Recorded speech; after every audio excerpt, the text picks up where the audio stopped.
marami na frustrate dahil hindi natuloy impeachment trial. For many reasons, patagal na natin napag-usapan yan dahil merong napakagaling na Senate President na niredefine yung fourth with, sangkatutak yung mga sip-sip at aliporis niyan sa Senado. And of course, nandun yung napakagandang desisyon ng Korte Suprema na hindi pwedeng tuligsain dahil napaka-perpekto ng balangkas ng mga dahilan kung bakit walang jurisdiction yung Senado dito sa impeachment complaint. Pero, yung mga nabuhayan dito dahil ang punto naman dito pagpapanagot no? Kung hindi ka mapanagot dito sa impeachment trial kung saan ang tumbok ay yung pagkakatanggal sa isa pwesto dahil nag-commit ka ng impeachable offense, tama ba yung ganung pagtingin, Mr. Senator, na dito baka mayroong pagkalagyan si Sara Duterte? Parang lang, dagdag lang doon sa paliwanag mo doon sa nangyaring impeachment. So ngayon, dahil nagbago na yung iisip ng gobyerno, dati kasi ay ayaw nilang i-impeach dahil may nagpaliwanag sa kanilang senador na hindi natin kailangan ng impeachment. No? May nagpaliwanag sa kanila na kaya naman nating talunin si Sara kahit walang impeachment. So, ngayon mukhang na binawi na 'yon. Binawi na yung ganong klaseng pagtingin. Kaya ngayon tingin ko mas aggressive na yung gobyerno na talagang durugin yung kanilang mortal na kalaban. At ang isang pamamaraan para gawin yan ay itong nexus ng Ombudsman, Solicitor General at yung DOJ. Dahil yung ICI ay parang limitado yung yung kapangyarihan, medyo kulang sa ngipin. At mukhang yung composition ay hindi ganun ka compelling, no, in terms of kondukta ng investigasyon. Sikreto pa. Ginawa pang sikreto. No? Ikalawa, yung Blue Ribbon ay mukhang hindi lamang bumaba yung leader ng Blue Ribbon, kundi parang isasara na yung investigasyon. Kaya may iwan ngayon dito sa Ombudsman yung bakbakan para sa 2028.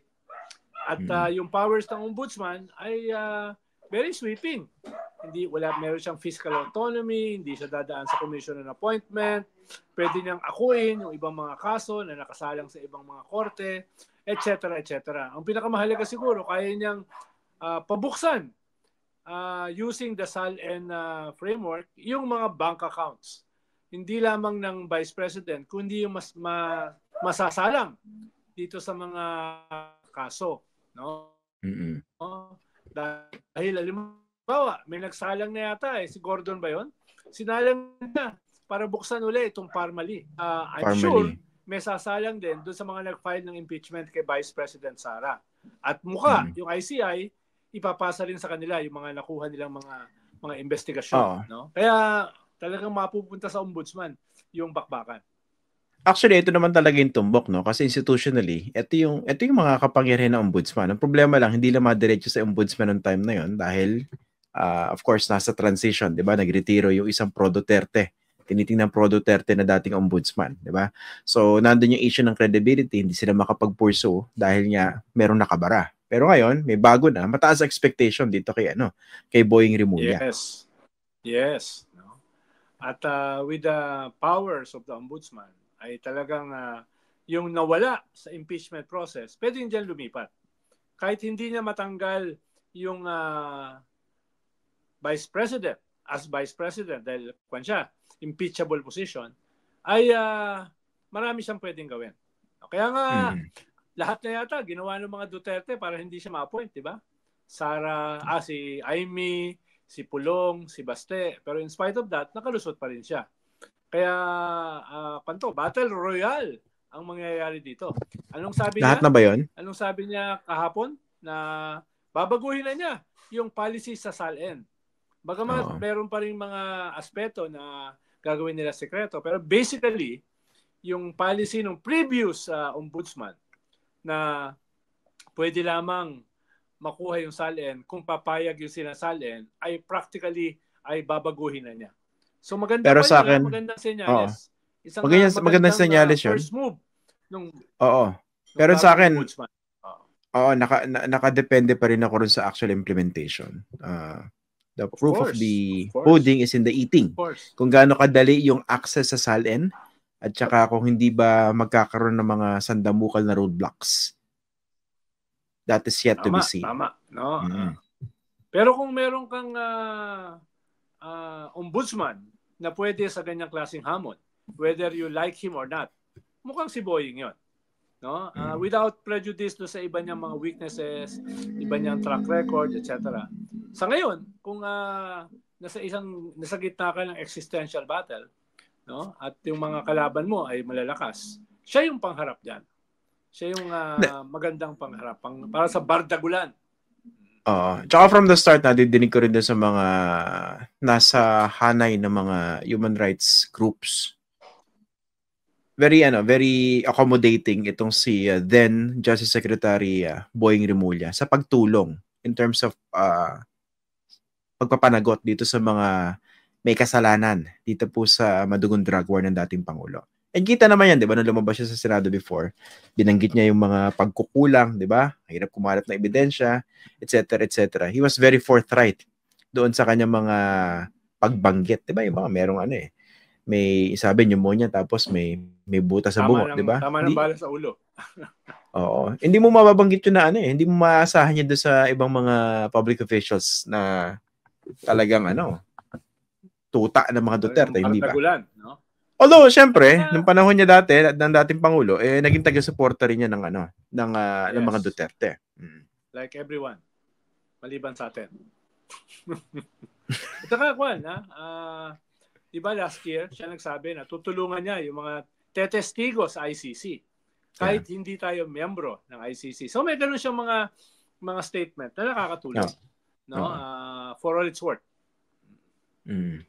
At ngayon, dahil kaka-appoint lang nung bagong secretary ng DOJ, alam natin na mukhang dinedesenyo niya na yung papalit sa kanya sa DOJ ay tao niya. Undersecretary niya, kababayan niya, di ba? Dating 3-term mayor ng Mendez Cavite, naging ASEC ng legal counsel, naging ASEC ng DOJ bago naging USEC. No? So, medyo malinaw yung kanyang layunin na yung iiwanan niya sa DOJ ay tutulong sa ombudsman. No? Yun yung kanyang siguro tactics. No? Although hindi niya aaminin yun.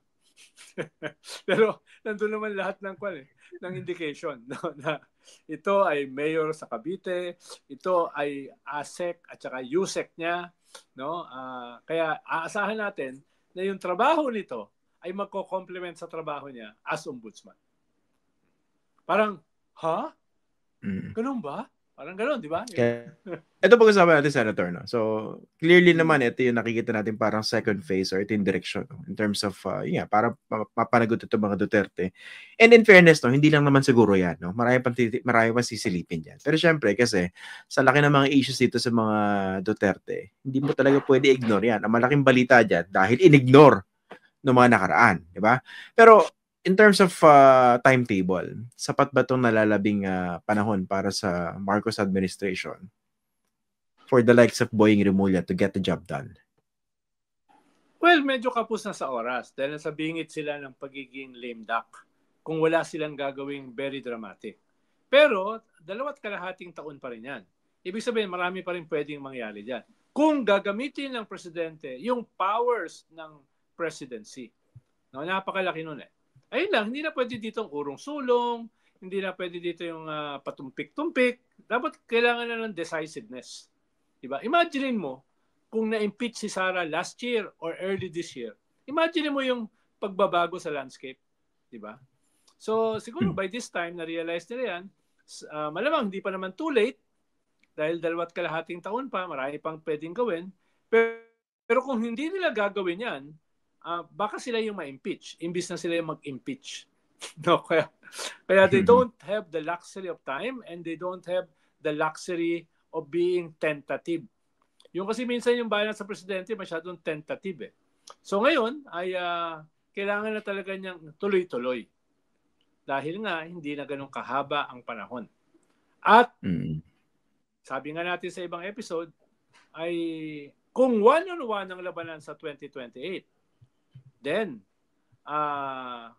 mas may chance na matalo si Sara. Lalo na kung magiging damage goods siya going into 2028. Ibig sabihin, kung maraming lalabas sa kanyang bank account, sa testigo, sa ICC, tawag kasi sa kanya ni Las Cañas, yung reyna ng tokhang sa Davao, yung mga yan ay lalabas, maliban pa doon sa notice of disallowance, sa COA, etc. etc.